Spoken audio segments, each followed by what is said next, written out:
So I want to touch base with what's going on with the Mormon church shooter dude who was the guy who drove his truck into a Mormon church and then did some really bad things, opened fire on these people, and not a good look for any humanity. And this is the left's, the right's violence. So look at the right's real violent. The right's real violent, which I'm not approving of any of the actions that have been done here, but I want to try to clear things up a little bit. First of all, he the military guy, he got strung out on drugs.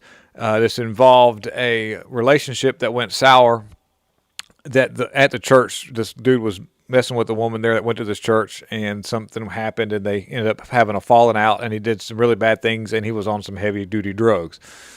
Now, here's the difference between our side and the left. I don't condone what happened. I think that everything, it was really bad, and I don't want any more of this to happen. I don't want anybody doing anything harmful to anybody. I don't approve of this kind of behavior. I don't want this. Don't want to ever see anybody on either side of the aisle doing anything harmful like this. There's your difference. The left advocates for this stuff. After what happened to Charlie Kirk and other people, they advocate for more of it, and they double down, and they're actually having seminars and get-togethers and online meetings about how they can do more damage and more violence. So there's the difference. So anybody that's on the left that says how violent the right is, you got your one right here. I don't know how much of a conservative he is, but this is, this, you can call it that. Here you go. Fine, you can have at it. But I'm going to tell you something right now. I don't approve it. I don't want it to happen. But, I'm going to give context, too. Like I said, the dude got really strung out on meth, and he was having a sour relationship. And between the mental illness that was brought on by the whatever he did in the military and the heavy drugs he was on, and then the love spat that he had, it just drove him nuts. And he took it out on a bunch of people. But there's a lot more to the story. He decorated his truck out with American flags and did all this stuff. So he was definitely, there's still more to the story that I think that we're not being told about people he may have been involved with that probably gave him ideas on how to do this. It makes me wonder. He was, like I said, he was strung out on meth. Who was supplying his drugs? Who was talking to him when he was on these?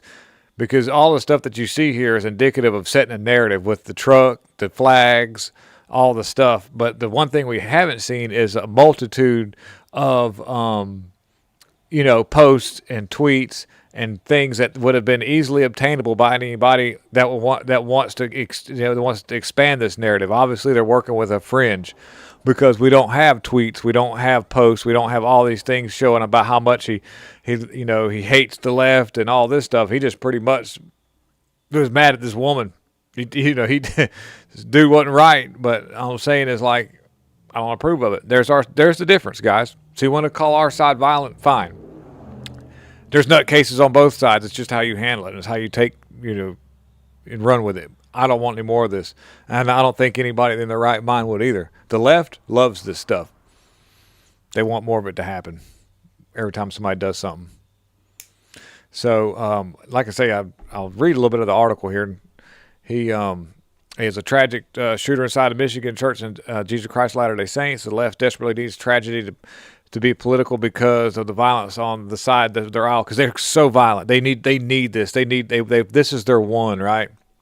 But friends said the military veteran believed Mormons were going to take over the world, which is a crazy man's thought.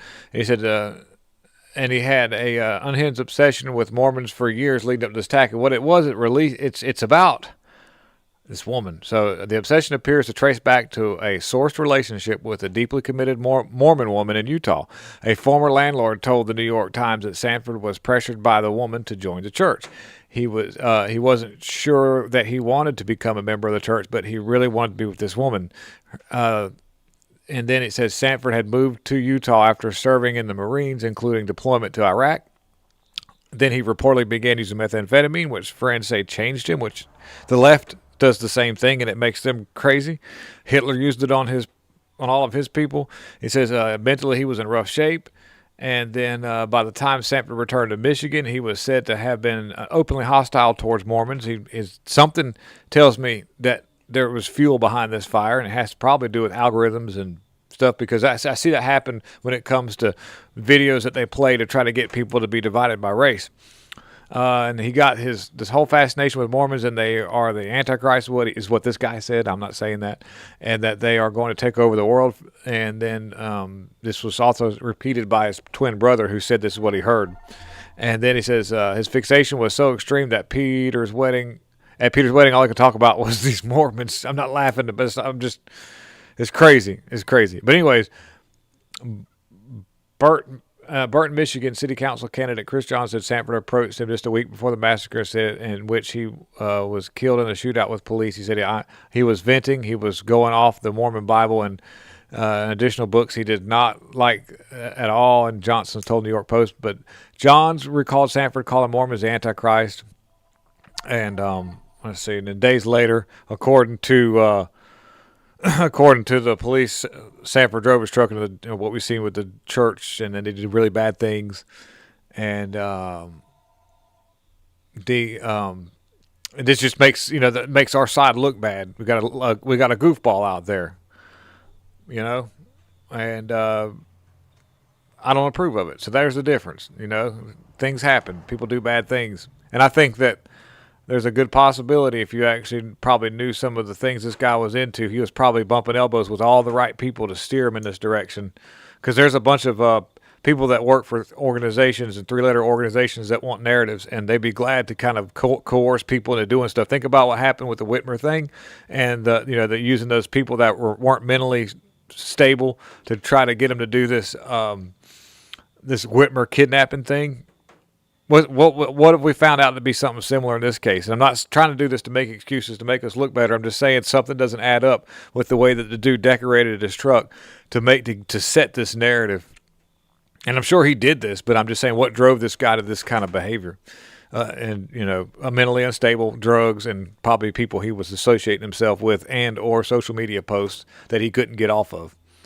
Anyways, guys, thank you for watching this little update, but don't approve of it. So that's the difference. Don't approve of this. Don't want more of this. Want it to stop. Want peace. Want unity. Peace out.